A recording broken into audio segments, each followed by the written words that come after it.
Risk and prognostic factor, behavioural inhibition और जो neurotic डिस्पोजिशंस होते हैं, न्यूरोटिक जो नेगेटिव करेक्टरिस्टिक या ट्रेट्स होते हैं, नेगेटिव अफेक्टिविटी, वही न्यूरोटिज्म हो गई है, एंड एंजाइटी सेंसिटिविटी।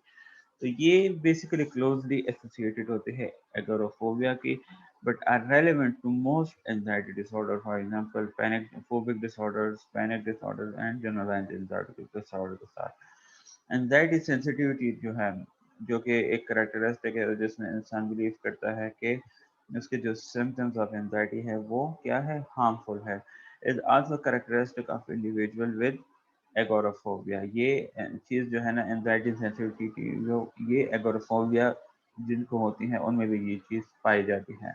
एनवायरमेंटल में अगर हम देखें तो नेगेटिव इवेंट्स जो चाइल्डहुड में हुए होते हैं, फॉर एग्जांपल सेपरेशन हो गया है, डेथ हो गई है, डेथ ऑफ पेरेंट या loved one, and other stressful events such as being attacked or mugged are associated with onset of agoraphobia। ठीक है, तो ये इवेंट जो है अगर चाइल्डहुड में हुए हो तो ये एसोसिएट करती है later on with development of agoraphobia। furthermore जो इंडिविजुअल विद agoraphobia है वो डिस्क्राइब करते हैं अपने फैमिली क्लाइमेट और चाइल्ड रेयरिंग बिहेवियर को as being characterized by reduced warmth and increased overprotection। तो इनकी फैमिली में स्टार्ट में इनको जो है ना, जो वार्मनेस, लव, केयर होती है वो काफ़ी कम मिली होती है, और ओवर प्रोटेक्शन से यहाँ पे मतलब है स्ट्रिक्टनेस, लाइक ज़्यादा स्ट्रिक्टनेस, ये ना करो, वो ना करो, बाहर ना जाओ, वहाँ ना जाओ, इसके साथ ना घूमो, ये क्या है, ये पेरेंट्स की तरफ से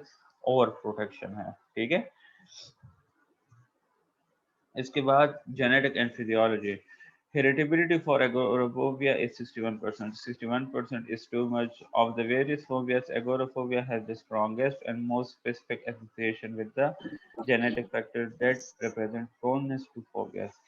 सारे फोबियाज को मिला के जो है ना, उनमें सब में से एगोराफोबिया की जो जीन हेरिटेबिलिटी है वो सबसे ज़्यादा स्ट्रॉन्ग है as compare to other genetic other phobias जो कि एंजाइटी डिसऑर्डर्स में पाई जाती हैं। ठीक है, तो मैंने जिस तरह कहा है कि 61% काफ़ी ज़्यादा है, लाइक इसमें 61% तक कंफर्म होता है कि अगर एक बच्चे के पेरेंट्स को अगोराफोबिया है तो 61% चांसेस है कि वो जीन्स ट्रांसफ़र हो उनके ऑफस्प्रिंग में। डिफरेंशियल डायग्नोसिस, डिफरेंशियल डायग्नोसिस में जो है ना, सोशल एंजाइटी डिसऑर्डर है, हम अगोराफोबिया को डिफरेंशिएट करते हैं सोशल एंजाइटी डिसऑर्डर से।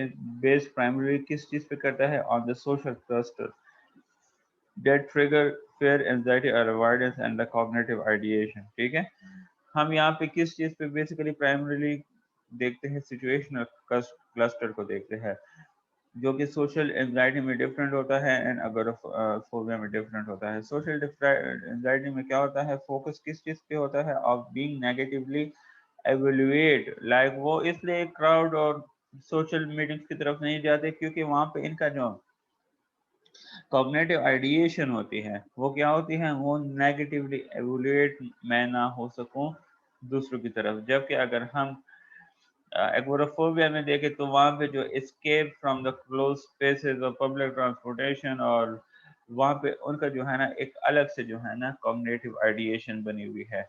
अगर हम क्राइटेरिया को देखें, अगर पैनिक डिसऑर्डर के लिए मीट कर रहा हो तो agoraphobia should not be diagnosed if the avoidance behavior associated with the panic attacks don't extend to avoidance of two or more agoraphobic situations।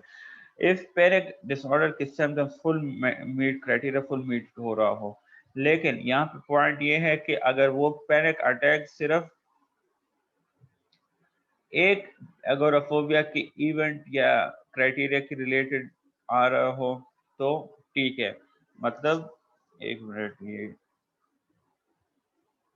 ये देखें, अगर ये सिर्फ यूजिंग पब्लिक ट्रांसपोर्टेशन के रिलेटेड पैनिक डिसऑर्डर जो है आ रहा हो तो ठीक है, उस टाइम पे जो है ना हम पैनिक डिसऑर्डर की वो देंगे, डायग्नोसिस देंगे।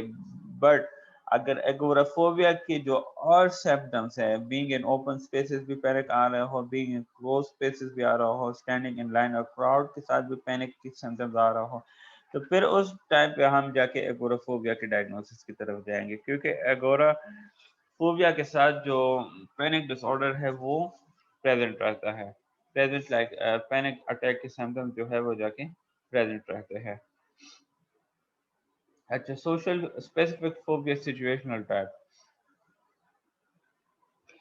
डिफरेंशिएटिंग एगोराफोबिया फ्रॉम सिचुएशनल, जो स्पेसिफिक फोबिया में सिचुएशनल फोबिया हो सकती है, एक सिचुएशनल इस तरह कोई भी सिचुएशन हो सकती है जिसमें एक खास फोबिया जाके डेवलप हो सकती हो। तो situational specific phobia can be challenging in some cases because this conditions share several symptoms characteristic and criteria। ठीक है, तो समटाइम जो सिचुएशनल टाइप स्पेसिफिक फोबिया है उसे डिफरेंशिएट करना एगोराफोबिया से बहुत ज़्यादा चैलेंजिंग हो जाता है, क्योंकि ये कंडीशन सेवरल सिम्टम्स और करेक्टरिस्टिक एंड क्राइटेरिया जो है वो जाके शेयर कर रहे होते हैं। स्पेसिफिक फोबिया जो कि सिचुएशनल टाइप होते हैं should be diagnosed versus agoraphobia if जो फियर, एंजाइटी और अवॉइडेंस है वो लिमिटेड हो to one of the agoraphobic situation, जिस तरह मैंने आपको पैनिक उसमें बताया है। Requiring fears from two or more of the agoraphobic situation is a robust means for differentiating agoraphobia from specific phobias, particularly the situational type। If ये चीज जो है fear, anxiety और avoidance जो है वो लिमिट ना हो टू वन agoraphobic situation, तो फिर हम जाके एगोराफोबिक डिसऑर्डर की तरफ जाएंगे। Additional differentiating features including the cognitive ideation होती हैं, ठीक है, उसके बेस पे हम जाके डिफरेंशिएट करते हैं। thus if the situation is feared for reasons other than panic like symptoms or other incapacitating, weakened or embarrassing symptoms, तो उस दौरान हम फिर क्या करेंगे, अगर सिचुएशन जो है if the situation is feared for reason, अगर सिचुएशन को फेयर किया जा रहा है किसी रीजन के लिए other than panic like symptoms या पैनिक लाइक एगोराफोबिया में तो ये था ना कि पैनिक लाइक सिम्टम्स ना आ जाए और फिर सिचुएशन से एस्केप होना या इनकैपेसिटेटिंग और एम्बैरेसिंग सिम्टम्स ना हो, जिसकी वजह से एस्केप होना मुश्किल हो जाता है। अगर फेयर आ रहा हो, सिचुएशनल फेयर आ रहा हो फॉर किसी और रीजंस की वजह से other than panic like symptoms, for example fear of being directly harmed by the situation ले लें, ठीक है, या fear of the plane crashing for individual who fear flying है, तो उस दौरान फिर हम क्या करेंगे, हम डायग्नोसिस ऑफ स्पेसिफिक फोबिया को जाके मोर अप्रोप्रिएटली वो करेंगे, डायग्नोज करेंगे एज कम्पेयर टू एगोराफोबिया, क्योंकि यहाँ पे जो पैनिक लाइक सिम्टम्स या अदर इनकेपेसिटेटिंग या एम्बेरसिंग सिम्टम्स हैं वो जाके साइड पे हो गए हैं, यहाँ पे कुछ और रीजंस की वजह से जाके वो फेयर आ रही है towards the situation. Separation anxiety disorder.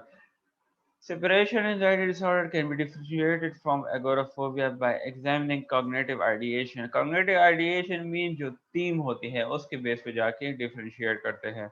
अगर हम सेपरेशन एंजाइटी डिसऑर्डर को देखें, जो थॉट्स होते हैं about detachment from significant others and the home environment, वो क्या करते हैं, वो एंजाइटी फेयर को जाके क्रिएट करती हैं। वेयर एज अगर हम एगोराफोबिया को देखें तो फोकस किस चीज पे होता है, पैनिक लाइक सिम्टम्स पे होता है या अदर इनकैपेसिटेटिंग, वीक या एम्बैरसिंग सिम्टम्स भी होते हैं इन द फेयर सिचुएशन।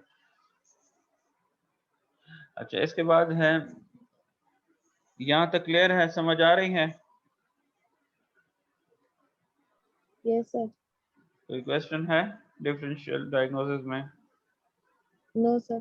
अच्छा, इन major depressive disorder, the individual may avoid leaving home because of apathy, loss of energy, low self-esteem and anhedonia।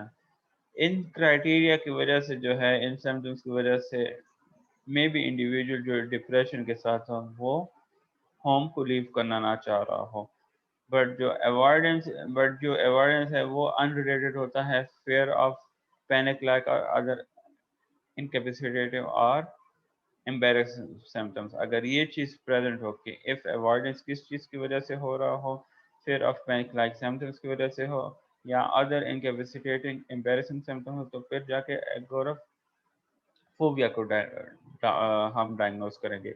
अगर अनरिलेटेड हो तो हम फिर एगोराफोबिया की डायग्नोसिस नहीं देंगे, बल्कि हम मेजर डिप्रेसिव डिसऑर्डर की तरफ जाएंगे। Acute stress disorder and post-traumatic stress disorder. ASD and PTSD can be differentiated from agoraphobia by examining whether जो anxiety, fear or avoidance है वो is related only to the situation determined the individual of a traumatic event. If avoidance, fear or anxiety only relate कर रहा हो situations को जो कि remind कर रहा हो उस individual को traumatic event का, तो फिर हम PTSD या ASD की तरफ जाएंगे।